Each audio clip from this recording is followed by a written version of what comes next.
السلام علیکم ورحمۃ اللہ وبرکاتہ۔ ملفوظات حضرت مسیح موعود علیہ الصلاۃ والسلام، جلد اول، صفحہ 3 سے شروع کر رہا ہوں۔ بسم اللہ الرحمن الرحیم، نحمدہ ونصلی علی رسولہ الکریم۔ کثرت ازدواج۔ کثرت ازدواج کے متعلق صاف الفاظ قرآن کریم میں 2 2 3 3 4 4 کر کے ہی آئے ہیں، مگر اسی آیت میں اعتدال کی بھی ہدایت ہے۔ اگر اعتدال نہ ہو سکے اور محبت ایک طرف زیادہ ہو جائے، یا آمدنی کم ہو اور یا قوائے رجولیت ہی کمزور ہو، تو پھر ایک سے تجاوز کرنا نہیں چاہیے۔ ہمارے نزدیک یہی بہتر ہے کہ انسان اپنے تئیں ابتلا میں نہ ڈالے، کیونکہ اللہ تعالیٰ فرماتا ہے ان اللہ لا يحب المعتدین۔ حلال پر بھی ایسا زور نہ مارو کہ نفس پرست ہی بن جاؤ۔ غرض اگر حلال کو حلال سمجھ کر بیویوں ہی کا بندہ ہو جائے تو بھی غلطی کرتا ہے۔ ہر ایک شخص اللہ تعالیٰ کی منشا کو نہیں سمجھ سکتا۔ اس کا یہ منشا نہیں کہ بالکل زن مرید ہو کر نفس پرست ہو جاؤ، اور یہ بھی نہیں چاہتا کہ رہبانیت اختیار کرو، بلکہ اعتدال سے کام لو اور اپنے تئی بیجا کارروائیوں میں نہ ڈالو۔ انبیاء کے ساتھ خاص مراعات قابل اعتراض نہیں۔ انبیاء علیہم السلام کے لیے کوئی نہ کوئی تخصیص اگر اللہ تعالیٰ کر دیتا ہے تو یہ کوتا اندیش لوگوں کی ابلا فریبی اور غلطی ہے کہ اس پر اعتراض کرتے ہیں۔ دیکھو، توریت میں کاہنوں کے فرقہ کے ساتھ خاص مراعات ملحوظ رکھی گئی ہیں، اور ہندوؤں کے برہمنوں کے لیے خاص رعایتیں ہیں۔ پس یہ نادانی ہے کہ انبیاء علیہم السلام کی کسی تخصیص پر اعتراض کیا جاوے۔ ان کا نبی ہونا ہی سب سے بڑی خصوصیت ہے جو اور لوگوں میں موجود نہیں۔ قبولیت دعا میں توقف کامیابی کا موجب ہے۔ یہ یاد رکھو کہ دعا کے لیے اگر جلدی جواب مل جائے تو عموماً اچھا نہیں ہوتا۔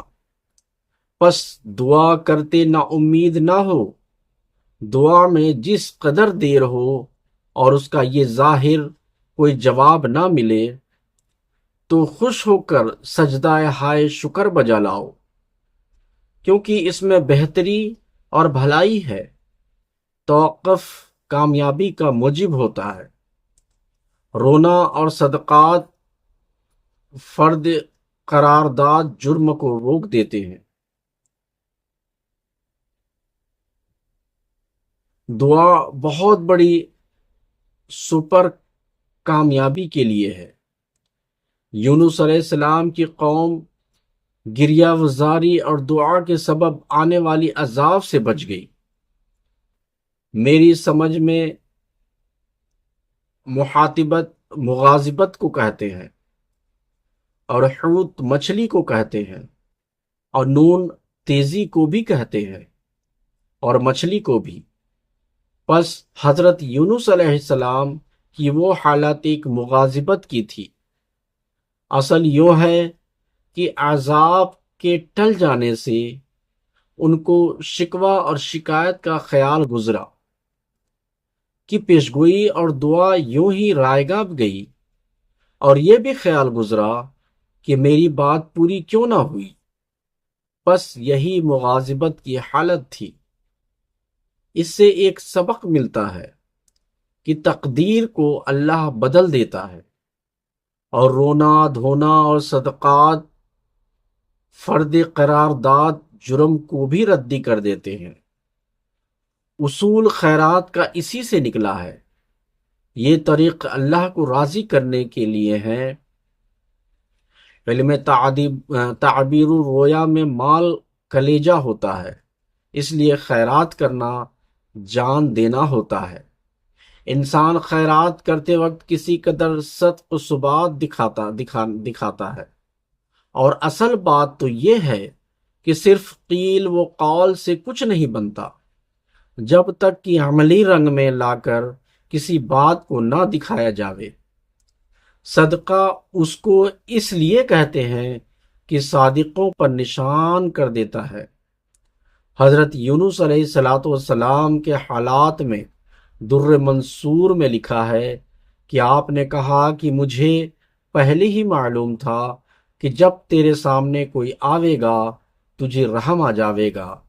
این مشت خاک را اگر نہ بچش میں چاکنم، منشی رستم اعلی کوٹ انسپکٹر۔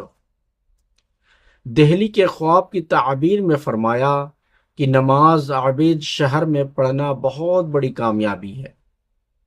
سورہ تبت پر ایک نکتہ، ابو لہب قرآن کریم میں عام ہے نہ خاص، مراد وہ شخص ہے جس میں التہاب و اشتعال کا مادہ ہو۔ اسی طرح حمالت الحطب میزم لشت عورت سے مراد ہے جو سخت چین ہو، آگ لگانے والی چغل خور عورت آدمیوں میں شرارت کو بڑھاتی ہے۔ سعدی کہتا ہے سخن چین بدبخت ہیزم کشست۔ سورہ تبت پر اعتراض سن کر فرمایا دنیا کی دولت اور سلطنت رشک کا مقام نہیں، مگر رشک کا مقام دعا ہے۔